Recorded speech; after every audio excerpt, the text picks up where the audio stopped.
Hey class, welcome back. This is week, what, 5? Yeah, week 5 of MIS 101 Computer Information Systems Management. Alright, hope you guys had a wonderful week. This week we're going to be going into chapter 4 and going to be wrapping up module 1. Alright, so going to first go over a couple housekeeping items. First things first, hopefully you guys have noticed that in your last quiz that there was a secret word question, and now you guys are watching the overview video. It's really important for you guys to watch this because, lo and behold, we have our first midterm coming up next week.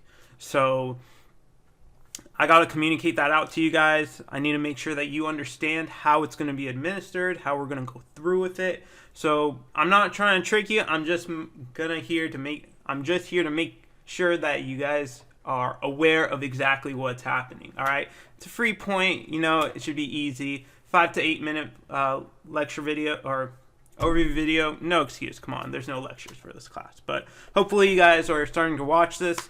It's a free point essentially. So I mean, there's no reason why not to. Anyways, let's go ahead and jump right into it. All right, so first I'm going to go over the midterm. The midterm is coming up next week. So it's either going to be on Wednesday, March 2nd or Thursday, March 3rd. All right, depending on your section. Okay, so I'll put up the times right here somewhere around the video of what time your exam is going to be, the date and the time specifically to your section. So first things first, know what section you are in MIS 101. The second thing is then associate it, what time, what day. All right, so quickly going to go over the first midterm, what to expect and how it's going to be administered. Actually, let's just go ahead and jump into this right now. This is an overview video from... All right, let's talk about the exam. So your first midterm is going to be next week.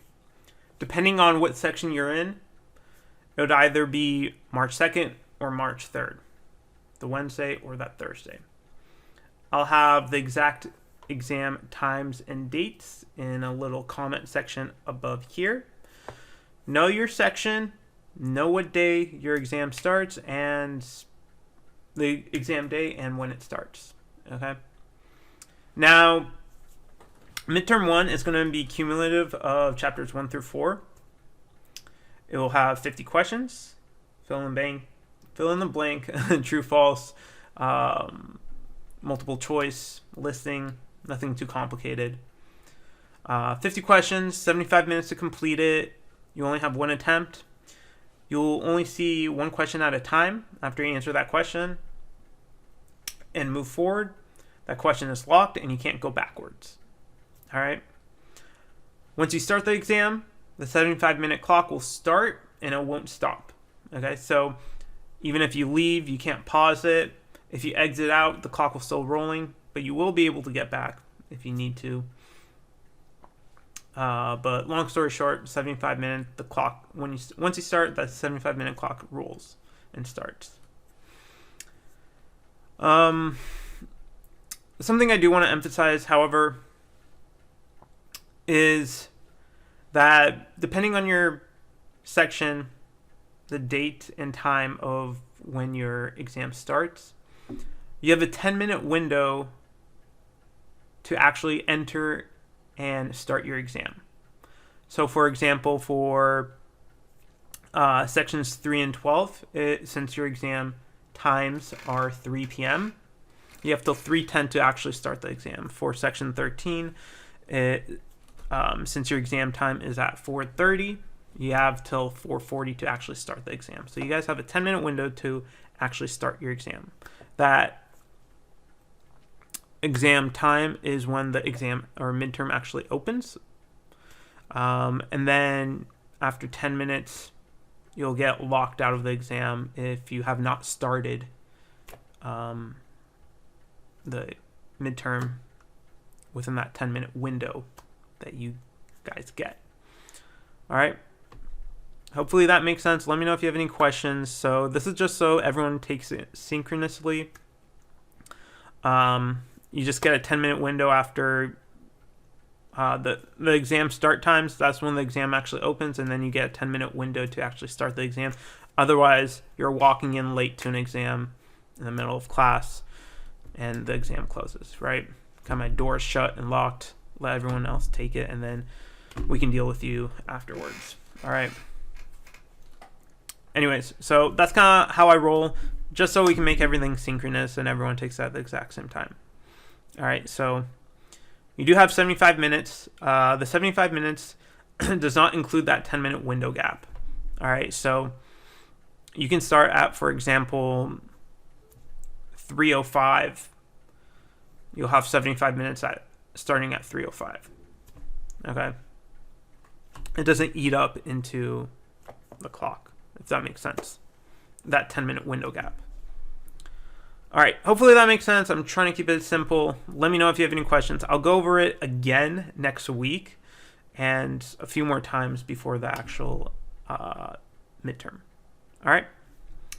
Anyways, so as for what to study for the midterm, study chapters obviously 1 through 4. And I would recommend first starting off with your key terms in your crossword puzzles. Okay, make sure you understand all those. There's a lot of key terms in the midterm. Next, I would refresh my memory by reviewing the book. All right, so for your assignments, you had to read the chapters every week. Okay.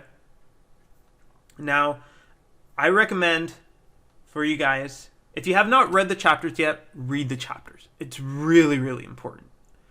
If you've already read it, just skim through it again just to jog your memory.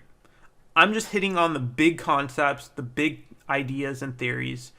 Usually what's brought up in the discussion boards and what's brought up, as a main topic when you're actually reading it. So just by skimming through the book or the chapters, you should immediately pick up on, oh, that's that concept, that's what it means, that's what it does. All right, so it's nothing too complicated. I'm not going for the details of, what does X and Y mean and nothing like that. Nothing in the nitty-gritty technical stuff, right?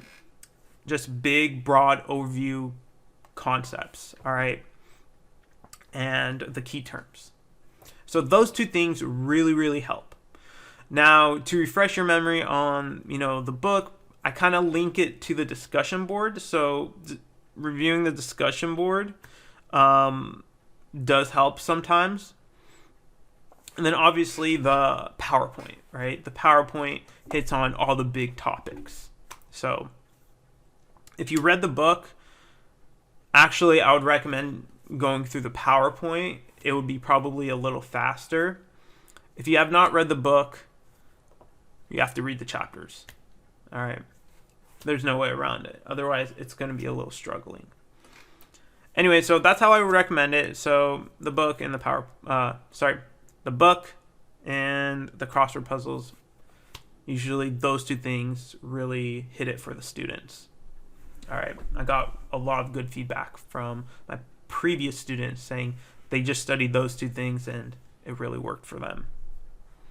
Anyways, so that's what to study. I'll give you a little more detail as time comes out. Let me know if you have any questions or anything specific you want to be reviewed. I'll help you guys out. The secret word of the week is going to be moving. M-O-V-I-N-G, moving. Please see the comment above my picture for the correct spelling of the word moving, which will be your secret word and will be in your quiz this week. All right. Anyways, going to this week, going to your modules, right? We're going to finish off chapter 4. So, we got the PowerPoint. After you first read chapter 4, then review the PowerPoint, like always. The PowerPoint's there to make sure that you picked up on all the bigger subjects, bigger topics. because it kind of breaks it down based off of page by page and some of the bigger theories that they want you to emphasize on. All right, for this week's discussion board, we're going to be going over Chapter 4, obviously, talking about hardware, software, and mobile systems. Okay? So after you read the chapter, I want you to answer these two questions.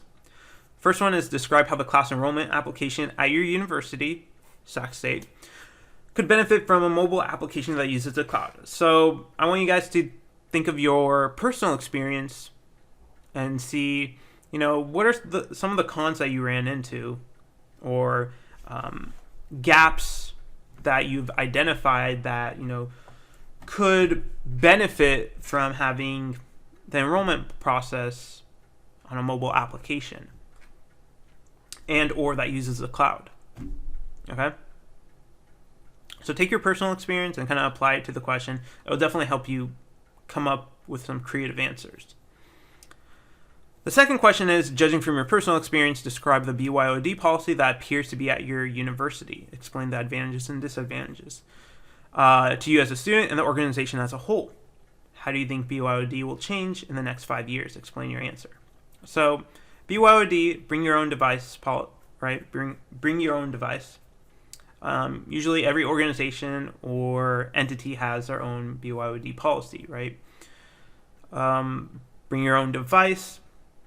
That's essentially you bringing your laptop to Sac State, turning on your Wi-Fi in the library and connecting it to the library's Wi-Fi so you can utilize the network and go on the internet, right? So bringing your own devices, your laptops, your phones, whatever it is, your IT, your technology, your iPads, to Sac State and utilizing them. Like, what kind of policies are there? Think about security policies. Think about the pros and cons, right? Bring your own device. What are the pros of bringing your own device and doing your own work on your own device at Sac State for yourself and for Sac State itself? For example, Sac State doesn't need to buy a bunch of computers for everyone.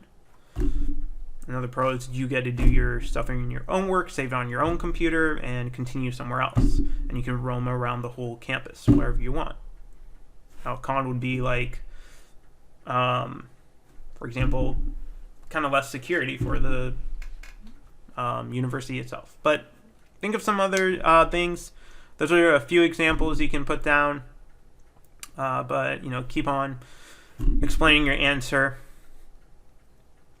Anyways, other than that, make sure you respond to at least 2 other students. Proper grammar, capitalization, and punctuation is necessary. Post everything by February 27th at 11:59 p.m. And again, respond to at least 2 other students with constructive criticism or constructive feedback. Sorry. Okay. And quick reminder, first 3 students to post will receive extra credit. All right. So that is your discussion board for this week. And then you have your crossword puzzle. Go ahead and download it, fill it out, upload it. All right, it's going to help you study. So take time on your your crosswords. As I mentioned in the beginning of the semester, the more time you take on your crosswords to make sure it's correct, the easier it will be for you to study for your exams. All right, and then you have the Chapter 4 quiz. All right.